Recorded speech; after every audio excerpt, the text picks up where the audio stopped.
पहली बार तो मैं बहुत एक खुशी महसूस कर रही हूँ कि चलो कम से कम हम लोग यहाँ इकट्ठे हुए हैं, तो इन लोगों को ये तो पता है कुछ तो बुरा हो रहा है किसानों के साथ। मेरा नाम हुक्म है और मैं सपोटरा विधानसभा से ही बिलोंग करती हूँ। पीतपुरा में मेरी ससुराल है।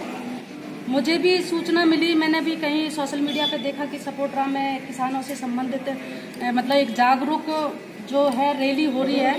तो क्योंकि मैंने किसानों से संबंधित कोई भी ऐसी रैली नहीं है जो मैंने छोड़ी नहीं है, तो मुझे इसलिए मेरा एक तो ये दायित्व बनता है कि मैं एक जागरूक महिला हूँ, जिम्मेदार महिला हूँ। मुझे मेरे माँ बाप ने पढ़ाया है, तो कम से कम मेरी जिम्मेदारी इतनी बनती है कि ये जो कानून आए थ्रू ऑर्डिनेंस, किसानों के लिए जो ये कानून आए ऑर्डिनेंस के थ्रू जो आए, ये फार्म बिल जिनको बोला जा रहा है, तो इनके बारे में मैं कुछ जितनी मुझे जानकारी है मैं आप लोगों के सामने बता सकूं। तो अभी मैं थोड़ा सा आप लोगों को पहले से एक थोड़ा सा बैकग्राउंड क्लियर कर देती हूँ कि पहले क्या था और अभी क्या है।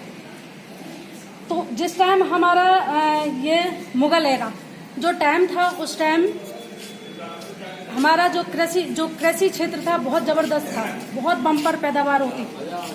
आज़ाद हुए हम लोग। आज़ादी के बाद ब्रिटिश हमको पूरी तरह से बर्बाद करके चले गए थे। उस टाइम क्या होता कि जमींदार और जो मनी लेंडर्स होते थे, ये किसान इनसे लोन लेते थे, और जब लोन नहीं चुका पाते थे तो इनका भयंकर तरीके से शोषण होता था एक तरीके से। तो फिर इन चीजों को ध्यान में रखते हुए केंद्र सरकार को लगा कि किसानों के लिए कुछ तो करना चाहिए। तो इन सब चीजों को सोचते हुए मार्केट एरियाज बनाए, जहां पर कि किसानों के लिए कि मार्केट डेवलप करें हम लोग। तो उनको क्या बोला जाने लगा, एपीएमसी मंडी। तो वहां पर किसान जाने लगा और अपना जो प्रोड्यूस था उसको वहां पर वो सेल करता था। लेकिन वहां पर भी कुछ लूप होल्स आने लगे, मिडिल मैन जिनको अड़ातिया बोलते हैं। तो वो क्या करते थे, किसान अपना सामान लेके जाता था और वहां पर किसान उनको बोलते थे कि भाई आपका सामान, जैसे जो बेचने सरकार था उनको और बीच किसानों के बीच का काम करते थे कि भाई उनको मिलाना एक तरह से, जैसे अमेजोन नहीं होता है आप कस्टमर को और कंज्यूमर को वो उसको मिलाता है, उस तरीके से उनका काम था। तो वो एक तरह से कार्टिलाइजेशन करने लगे। कार्टिलाइजेशन मतलब एक तरह से माफिया जिसको बोल सकते हैं अपन लोग, कि आप लोग भी मत दो, आपस में बात कर लेते थे, एक तरह से समझौता कर लेते थे कि किसान जब आएंगे आप भी मत खरीदना इतने में और हम भी नहीं खरीदेंगे इतने में। तो किसान को मजबूर होकर के जो जितनी वो बोलते थे उतने में फसल अपनी बेच के आनी पड़ती थी। फिर इन चीजों को सोचा कि हाँ चलो ये ठीक, किसानों के साथ तो इतना गलत हो रहा है।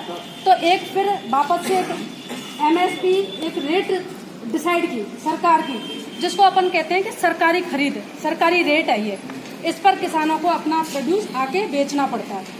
तो उस टाइम 23 फसलों पर जो एमएसपी था वो अनाउंस किया था, लेकिन सिर्फ और सिर्फ 2 फसलों पर हमें एमएसपी मिलता है, गेहूं और धान। इसके अलावा हमको इन चीज़ों पे नहीं मिलता था। तो फिर भी किसान लोगों को फिर परेशानी होने लगी कि भाई हर कोई यहाँ पे ऐसा एरिया है कि हर जगह, जैसा भारत में कृषि प्रधान तो देश है, लेकिन हर जगह कृषि एक जैसी नहीं होती। कई स्टेटों में बहुत अच्छी होती है, कई स्टेटों में बहुत इस तरह के इतना खेतीबाड़ नहीं होती। तो जैसे पंजाब है, हरियाणा है और यूपी है, उधर क्या कि रिवर लैंड है वो, तो वहाँ पर पैदावार अच्छी होती है। तो वहाँ के कम से कम 6% लोगों को ही इसका फायदा मिलने लगा। सबको नहीं मिलता था। एमएसपी का भी फायदा 6% लोग लेते थे, किसान लेते थे, क्योंकि नॉलेज ही नहीं थी। 6% लोगों को नॉलेज थी। इसी तरीके से वहाँ पे भी तो सरकार, फिर इन लोगों ने कहा कि रिफॉर्म किया जाए, कृषि में रिफॉर्म किया जाए कि किस तरीके से हमको किसानों के लिए किस तरीके से बेनिफिट हो सकता है पैदावार में। क्योंकि किसान देखो 6 महीने बेचारा सर्दी गर्मी कोई किसी भी मौसम में वो परवाह नहीं करता, अपने बच्चों की खातिर वो किसानी से ही करता है, पेट भरता है अपना। उसके बाद एक 1955 में एक एसेंशियल कमोडिटी एक्ट जो था वो लिया गया। वो क्यों? क्योंकि ये मिडिल मैन्स थे ना, किसानों से सस्ती दर पर खरीद करके और स्टोर कर लेते थे। फिर जब जैसे प्राइस बढ़ती थी तो ये निकालते थे उस चीज को। तो इन चीज़ों की एक मिडिल जो ज़रूरत की चीज़ें थी उनको एक लिस्ट बना दी कि होल्डिंग कालाबाजारी को रोकने के लिए कि कोई इनको स्टोर नहीं कर सकता है, और जो स्टोर करेगा तो उस पर कोई न कोई कार्रवाई की जाएगी। तो असेंशियल लिस्ट भी अपने अनुसार, वो अपने फायदे के अनुसार उसमें एक लिस्ट होती है, उसमें जो काम की चीज होती है उनको ऐड और रिमूव करते रहते हैं, तो अपने फायदे के अनुसार। तो पूरी तरीके से मतलब हर बार आवाज़ उठती रही कि किसानों के लिए रिफॉर्म किया जाए, लेकिन किसी ने नहीं सुनी। अभी ये तो था एग्जिस्टिंग सिस्टम जो था। अभी थोड़ा सा जो इसमें क्या चेंज हुए हैं वो मैं आपको बताती हूँ कि 3 बिल लाए गए हैं, जो भी ऑर्डिनेंस के थ्रू, जो भी कोरोना काल में, क्योंकि अगर उनको ये प्लानिंग पहले से थी। मैं किसी के ऊपर पर्सनल अटैक नहीं कर रही हूँ कि मैं बीजेपी को या किसी मोदी को या किसी को भी मैं अटैक नहीं कर रही हूँ। मैं सिर्फ और सिर्फ जो चीज़ है उसको बता रही हूँ, क्योंकि पर्सनल अटैक से कोई चीज़ें हल नहीं होती है। जो चीज़ गलत है उसका ही आप विरोध करो, आप इशू पे ही फोकस करोगे तो आपको हो सकता है फायदा मिलेगा।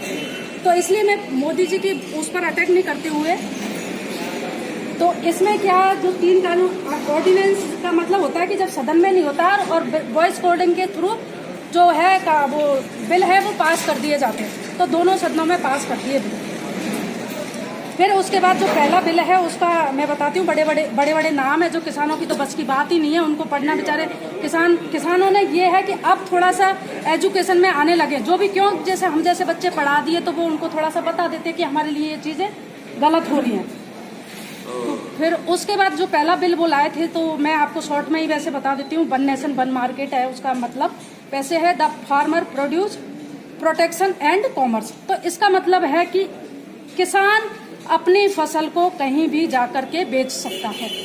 पहला जो बिल आया है ना उसका ये है एक गुमराह करना कि किसान अपनी फसल को कहीं भी जाकर के बेच सकता है, लेकिन जो किसान लोग हैं, आप लोग बहुत अच्छे से समझते होंगे, किसानों पे कभी भी किसी भी टाइम बैरियर नहीं था कि वो इंटर स्टेट या इंटर डिस्ट्रिक्ट बेच नहीं सकता अपनी फसल को, कहीं भी जाकर बेच सकता था। तो ये एक बेवकूफ बनाया जा रहा है किसानों को। इसमें सिर्फ और सिर्फ जो मिडिल मैन थे उन पर बैरियर था कि वो एक जगह से दूसरी जगह कर नहीं बेच सकते थे या खरीद नहीं सकते थे। तो ये तो इसमें तो कोई इसका तो मतलब ही नहीं है इस कानून को लाने का।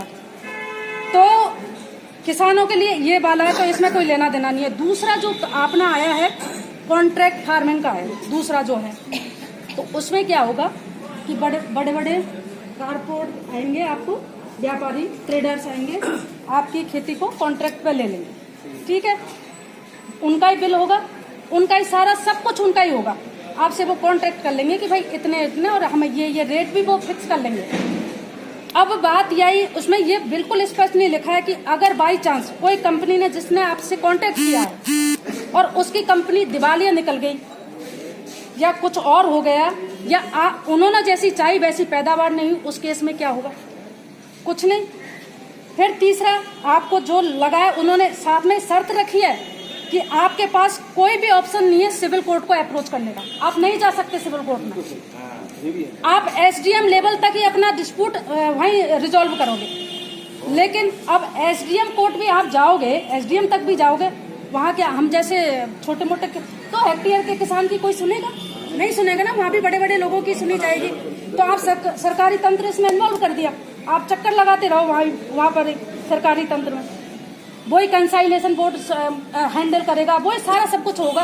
भाई हम 5-6 हज़ार का वकील करेंगे, कहाँ जेठ राम जेठमलानी और कहाँ हम लोग, तो हम नहीं लीगल बैटल नहीं लड़ सकते उन सब के साथ। हाँ, हो सकता है कि पंजाब हरियाणा वो लार्ज स्केल फार्मर हैं, तो वो हो सकता है नेगोशिएशन कर सकते हैं उनके साथ, बड़े लोगों के साथ, लेकिन आम सब लोगों की बस की बात नहीं है।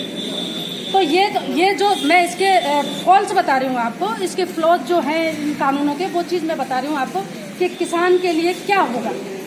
इसी तरीके से तीसरा जो एसेंशियल कमोडिटी एक्ट है, उसमें अमेंड जो किया है, जो संशोधन किया है, उसमें ये किया है कि जो ट्रेडर्स हैं वो लिस्ट से अलग कर दी, दाल चावल जो भी एसेंशियल लिस्ट में आते हैं वो लिस्ट से अलग करके ट्रेडर्स को बोल दिया है कि आप कितना भी आप स्टोर कर सकते हैं, क्योंकि फार्मर के किसान के साथ पास तो इतना इंफ्रास्ट्रक्चर है नहीं है कि वो स्टोरेज या वेयर हाउसेज या ये वो कर सकता है, वो स्टोर नहीं कर पाएगा।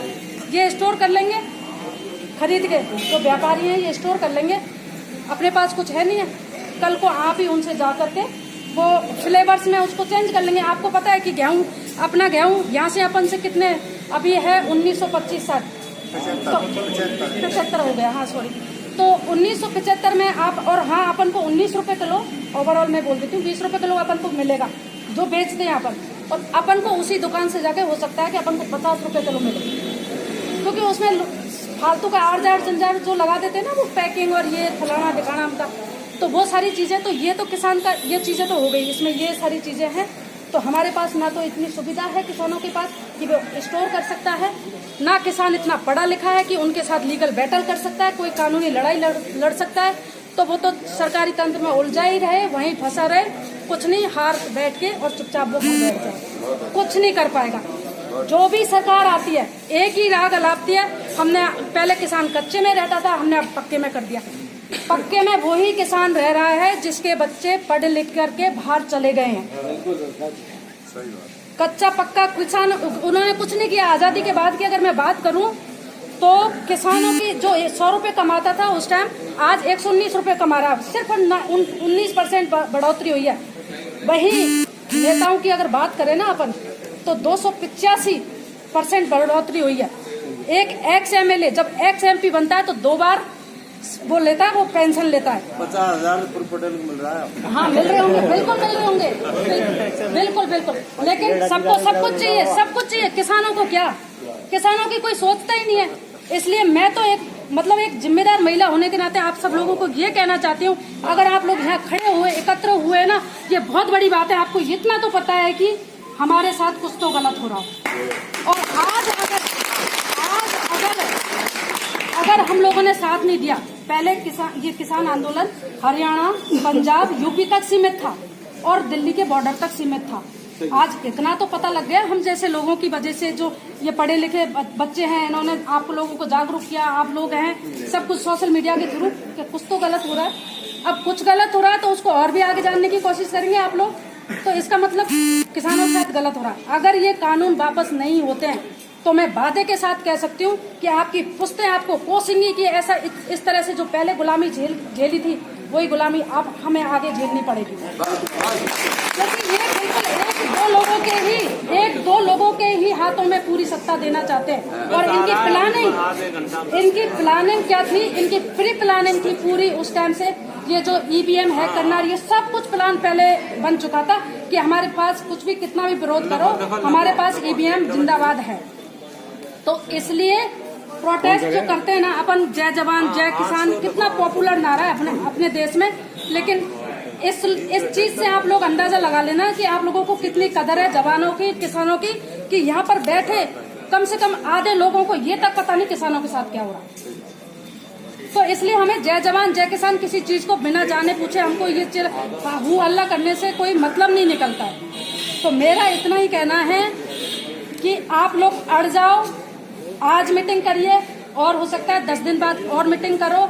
हम लोगों को बॉर्डर पे जाना पड़े तो वहाँ भी जाएंगे, और वहाँ भी नहीं जाना पड़े तो यहाँ बॉर्डर और कानून वापस ही लेने पड़ेंगे। उनका क्या मतलब है, वो ये बोल रहे हैं कि नहीं हम संशोधन करके दे देंगे। भाई एक बात बताइए, ये बनी है, इसका नाम बनी है, और मैं इससे बोलती हूँ आप लोगों से कि नहीं ये बनी मैं आप लोगों को दे रही हूँ और आपको लेना पड़ेगा। आप कहोगे हमें बनी नहीं चाहिए, मैं कह देती हूँ इसके बाल छटवा देती हूँ, इसकी शर्ट अच्छी से पहना देती हूँ, फिर लो। नहीं, हमें तो बनी चाहिए ही नहीं ना, हमें तो बनी से मतलब ही नहीं है, हमें तो भाई वापस ही करो इसको। तो वो मेटाफर के रूप में हमको कानूनों को ये बता रहे हैं कि आप इन कानूनों को लो, हम इनमें संशोधन कर देंगे, ये कर देंगे, वो कर देंगे। हमें नहीं चाहिए संशोधन, हमें रोल बैक चाहिए, कानून वापस होने चाहिए। तो ये सारी चीजें, और किसी को कुछ पूछना है तो मेरे से पूछ सकते हैं इस मैटर में। मैं एक महिला होने के नाते, और मैं बस इसीलिए आई हूँ सिर्फ और सिर्फ कि मुझे थोड़ी सी जागरूकता इसकी है। मैंने पढ़े हैं, ये डिटेल में पढ़े, तो मुझे सब चीज इसके बारे में पता है कि क्या होने वाला और क्या नहीं होने वाला। इसलिए मैं जयपुर से चल करके यहाँ आई हूँ। कोई इस चीज को अदरवाइज ना ले, बस मेरा इतना ही कहना है।